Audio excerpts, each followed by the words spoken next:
Wrestling Wednesdays presented by the Sports Hit List, by the fans and for the fans.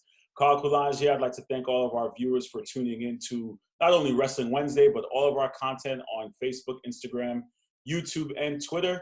We have our panel today to discuss the greatest Intercontinental Champion of all time. TK the Tank, Tom Kenny. What's up, Carl? How you doing? I'm hanging in, man. You know, we on the move of the Zooms. That's how we do our media, Yes. Zooms. So I'm hanging in. Mike, how you doing, man?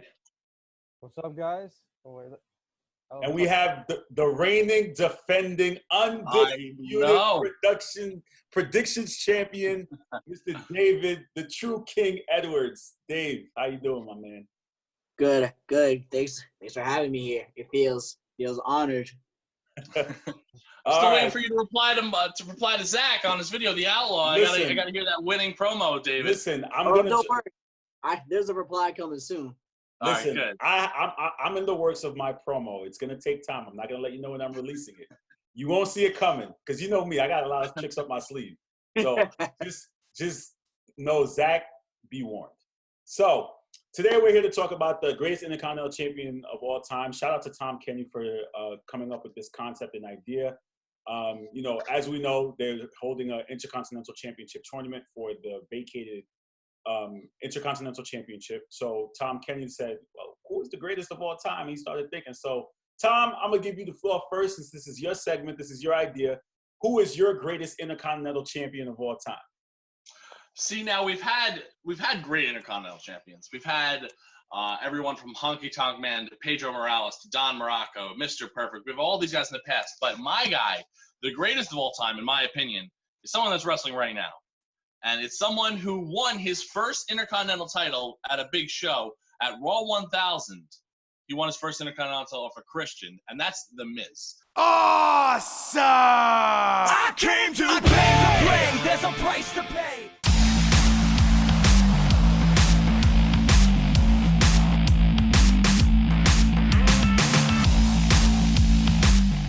The Miz is the greatest Intercontinental champion. He is number 2 in both the amount of days he's held the Intercontinental Championship, which is just below 600.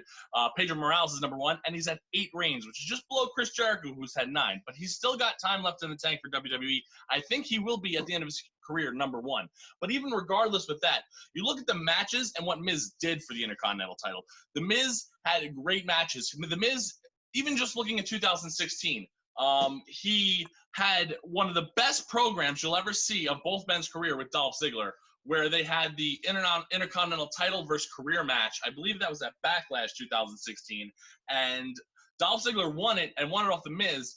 But that really, really, really was pretty much almost a 5-star match. And you look at other things The Miz has done for the Intercontinental title. He had that Talking Smack promo about Daniel Bryan, where he got mad. He was the Intercontinental title champion at that time. And that's a historic, one of the better promos of the 2010s. That's probably one of the best of the 2010s if you really look at all the promos and the intensity he brought to that promo. But he also elevated the Intercontinental title.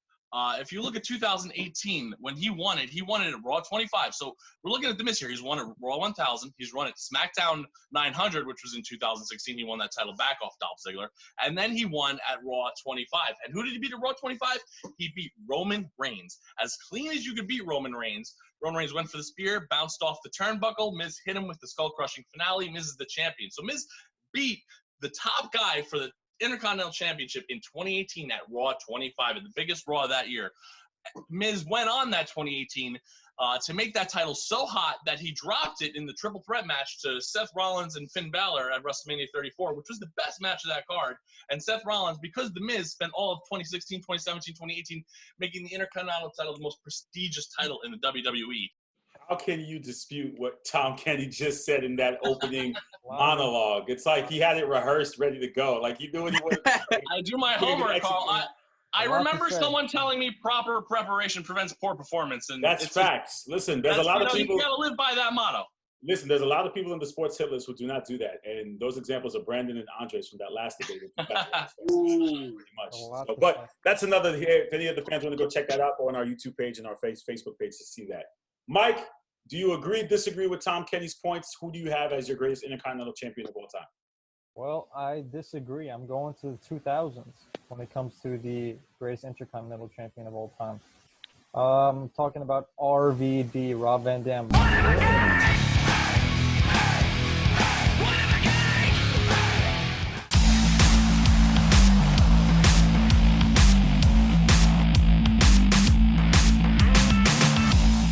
One of the most popular wrestlers of all time.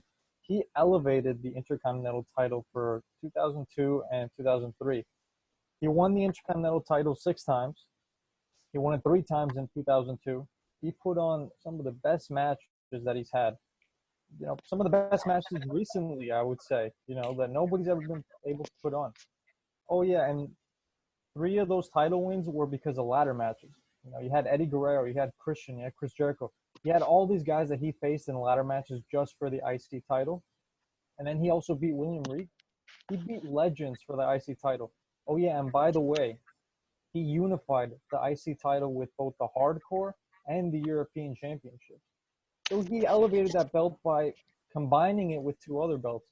And another thing that should be noted is the fact that he also made history back in 2006 when he became the first ever Money in the Bank holder to hold on to the IC title and the Money in the Bank. He didn't just want to give it up. He's like, okay, I got this. Yeah, no, let me just give it up.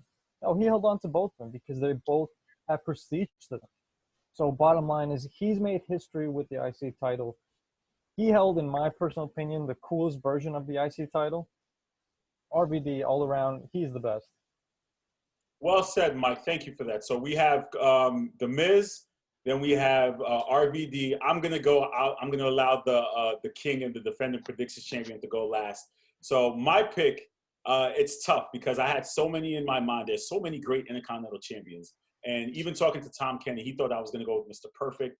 I have some friends who thought I was gonna go with the Heartbreak Kid, Shawn Michaels. But then I said to myself, that's too predictable for Carl for me to go there that route. So I had to go different, and I have to go with Chris Jericho. Break the wall, break down the walls, flip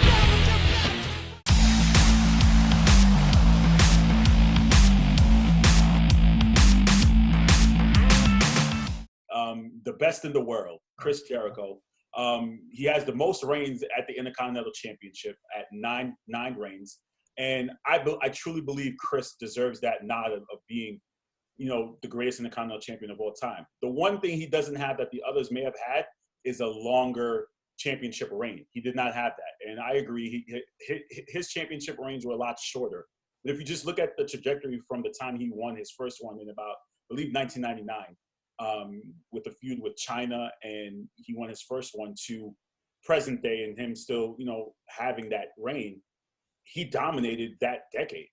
Chris Jericho dominated the 2000s decade, whether it's Intercontinental, World Champion. But, you know, one of the matches for me that stood out the best was the match he had against Chris Benoit at Royal Rumble 2001 on the ladder match for the Intercontinental Championship.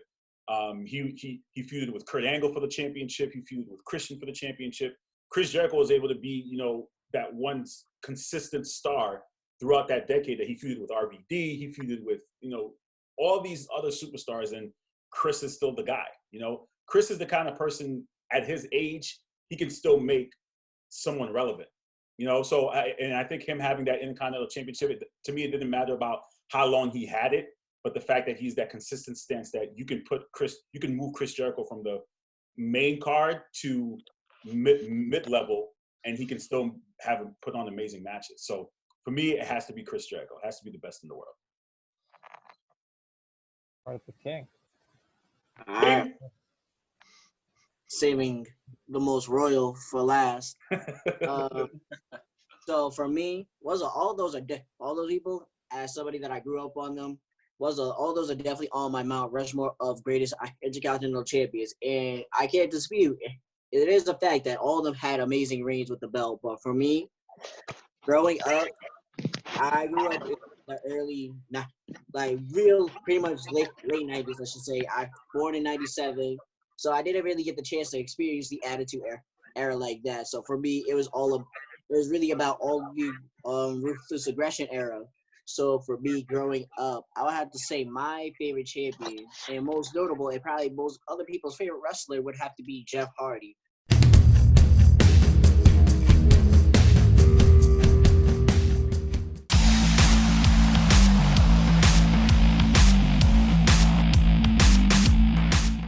Jeff Hardy was a 4-time Intercontinental champion, and with the belt, he put on some of the best matches of his career during his reign when he was disputing the belt. He first won the belt from Triple H. He might have had some help from, I believe, Lita inside that match. But either way, his first reign with the belt started with against Triple H, and then after that, he had an amazing match while it was still the European title with The Undertaker. That amazing ladder match that I believe opened up one Raw, and then also eventually when he really came back to WWE, because he did leave for a little bit, but when he came back, he also went on to have more amazing matches with it. My most memorable, he went on to, actually, before I get to my most memorable, his the most matches that he really had he had feuds with Chris Jericho for the belt when Chris Jericho came back to WWE. That feud was good. He feuded with Johnny Nitro for the belt. He feuded with RVD for the belt at one point, and then he also feuded for what I felt like was the most memorable during his reigns. He feuded with Umaga for the belt. Sorry for the delay.